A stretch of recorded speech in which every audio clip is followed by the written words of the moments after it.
도망쳐야 한다. 혼란의 퇴사 시그널. 혼란의 방점이 찍혀 있습니다.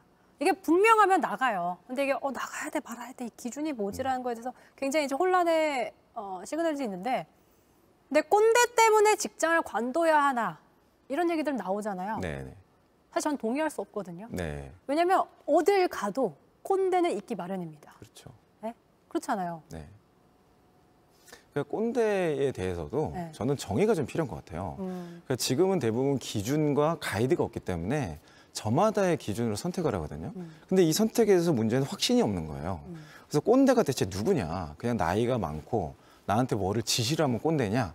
그렇게 해석하면 사실 답이 없는 거고요. 그쵸. 제가 이제 규정해주고 싶은 꼰대의 정의는 더 이상 통하지 않는 옛날 방법을 지금에도 강요하는 그런 분들, 그런 어떤 문화나 그런 방식, 의사소통을 아직도 고수하시는 분들. 그러니까 본인도 아직은 지금 옛날 방식으로 지금 하면 성과가 안 나요.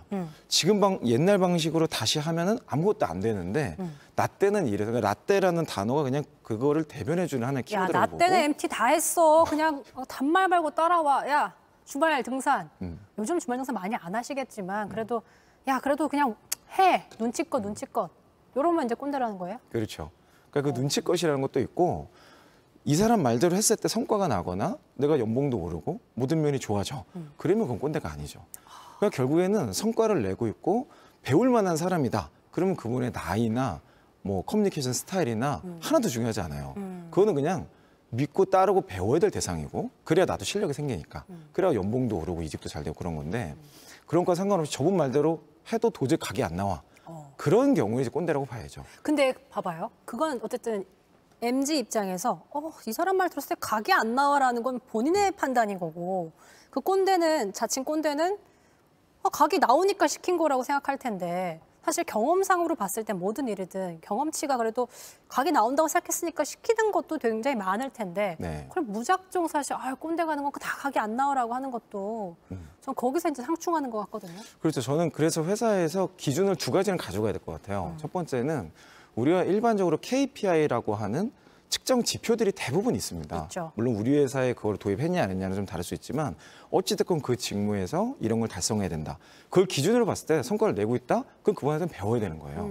그리고 또 하나의 기준은 사람들의 이제 피어 프레셔 같은 거죠. 주변 사람들이 존중하고 또는 더 탑 리더십에서 저 사람의 의견이나 기획안에 대해서 투자를 결정한다거나 존중을 한다. 그러면 일단 배울 게 있다라고 규정을 해야 되는 거고, 거기서 완전히 사각지대로 벗어나 있는데도 불구하고 본인만 그걸 모르고 있다.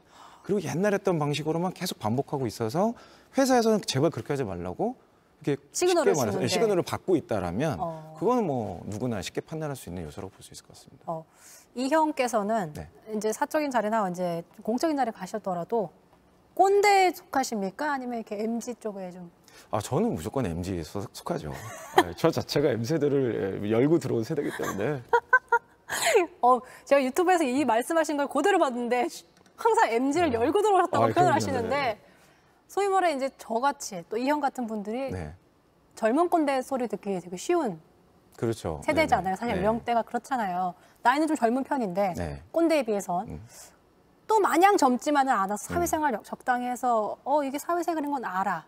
젊은 꼰대들이 더 무섭다라고 얘기도 하잖아요. 네. 네. 그래서 저는 그걸 가르는 포인트가 강요의 여부에 있는 것 같아요. 강요. 저도 제 방법론 그리고 철학 거기에 기반한 프로세스, 가이드 기준이 명확합니다.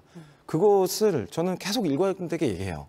그걸 이해할 수 있도록 새로운 예시, 뭐 프로세스, 뭐 예화 이런 것들을 계속 설명하는 게 제 일인데, 그거를 받아들이지 않는다고 제가 뭐 가서 때릴 수도 없는 거고 어쩔 수가 없잖아요. 그쵸. 그러니까 받아들일 사람은 이렇게 해라. 그게 아니면은 어쩔 수 없다. 너만의 방법을 찾으세요.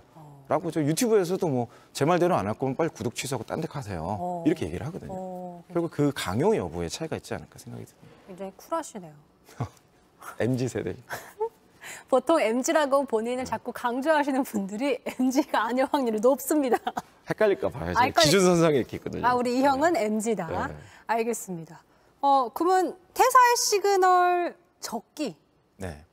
언제라고 좀 포인트를 찝어주시면. 저는 일단 기준점은 있는 것 같아요. 그러니까 뭐 들어가자마자 뭐 시그널. 3개월 이내, 뭐 6개월 이렇게 하는 것은 본인에게도 안 좋고 회사에도 도움이 안 됩니다. 그런데 3년, 5년, 7년이라는 주기는 있는 것 같아요. 그래서 1년 이내는 뭐 본인에게 굉장히 안 좋은 거고 3년 정도가 한번 위치가 바뀌어야 될 타이밍이에요. 뭐 전통적인 직급으로 따지면 사원 주임에서 대리급 정도로 그리고 5년 정도가 대리도 레벨이 두 개 나뉘는데 뭐 쉽게 이해하는 언어로 물찬 대리 정도로 올라가 주는. 그러니까 결국에는 자신의 영향력이나 권위 자체가 책임의 영역 자체가 확장되는 시점이 일반적으로 3, 5, 7년입니다. 맞아요. 그 시점에 한번 이직을 해야 될 타이밍인가라는 것들을 일단 보편적으로 공통적인 기준으로 좀 봐야 될 것 같고 그게 아니라 그 모두에게 모든 뭐 연차 직급에 있어서 심리적으로 완전히 무너진 상태 있죠. 예를 들면 뭐 우울증에 걸렸다거나 공황자에 시달리고 있다거나 이런 정확한 질병을 진단받았다면 사실 그것은 커리어의 문제가 아닙니다. 그건 빨리 치료를 받아야 되는 문제이기 때문에 퇴사를 하시는 게 더 좋을 것 같고 이 세 가지를 다 넘어서는 지금 시대에 있어서는 제가 보기에 가장 중요한 기준은 성장성을 기준으로 판단해야 되는 것 같아요. 성장성. 앞으로 대기업에서 근무를 해봤기 때문에 이 사람의 커리어를 인정받냐? 절대 그렇지 않습니다. 맞아요. 어떤 영역에서 어떤 성과를 내봤냐? 그러니까 작은 스타트업에서 근무를 했더라도 대기업보다 훨씬 상회하는 성과를 분명히 경험해 볼 수 있거든요. 많은 걸 해볼 수 있으니까. 그렇죠. 그러니까 더 앞선 기술력,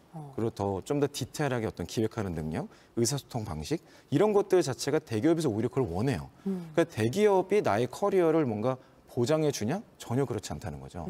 시대가 점점 빨리 변하고 있고 기술이 빨리 변하기 때문에 결국 그런 것들을 빨리 적용하는 능력을 경험해 보는 것이 커리어에 도움이 된다. 그러니까 언제 내가 이직을 해야 되냐라는 관점에서는 지금 있는 직장을 뭐 꼰대가 많아서 또는 일을 하기 싫어서 이렇게 접근하면 답이 없는 것 같고 절대 안 되죠. 더 이상 성장의 기회가 없다. 여기에서 내가 해볼 수 있는 것이 뭐 새로운 제안을 해도 전혀 받아들여지지 않는다거나 이런 경우에는 이직을 준비를 해서 3, 5, 7년 정도에 도전해보는 게 맞지 않을까 성장 제안을 한 번 했는데 안 된대요. 네. 2번 정도 더 해봐. 성장 제안은 사실 회사에도 이제 좀 보수적인 회사에서는 바로 이제 채택을 안 해줄 수도 있잖아요. 그렇죠. 그 성장 제안을 어느 정도 주기까지 이렇게 했는데 받아들여지지 않으면 이제 그때 좀 퇴사를 진지하게 고민해야 되는 겁니까? 그거를 횟수로 말씀드리기는 뭐 기간 어렵습니다. 정도를. 네, 제가 보기에는 뭐 본인이 개념 없는 제안을 하는 경우도 굉장히 많거든요. 그건 뭐 당연히 해주면 안 되는 제안들이기 때문에 자신이 확신을 가지고 어떤 근거가 있을 때 그냥 아이디어 있잖아요. 이렇게 하면 좋을 것 같아요. 뭐 저희가 유튜브 한다니까 유튜브 해보면 좋을 것 같아요. 이런 차원 말고 데이터, 근거, 그리고 실제 그걸 했던 작은 성공 사례들 이런 것들을 가지고 내가 확신을 가지고 제안을 했는데도 누가 질문을 해도 다 답변이 되는 상태. 그런데도 받아들이지 않는다? 그러면 그걸 하기 위한 이직은 해볼 필요가 있습니다. 심지어는 창업도 이 시점에 결정을 해야 되는 거죠. 그냥 나는 이제 더 이상 월급쟁이 하기 싫어. 나 한번 창업해볼래? 이런 100% 망해요. 망하죠. 네. 창업이 쉬운 줄 알아요, 여러분. 정말 어렵대요. 해보셨나요? 아니요. 창업하시는 분들 얘기가 다 그렇죠. 창업이 정말 어렵더라. 자영업자분들이 왜 이렇게 힘든지 아냐고. 그래가지고 붙어 있으라 이런 얘기를 많이 하시더라고요. 실력을 일단 쌓는 게 모든 면에서 좋은 것 같습니다. 그렇습니다.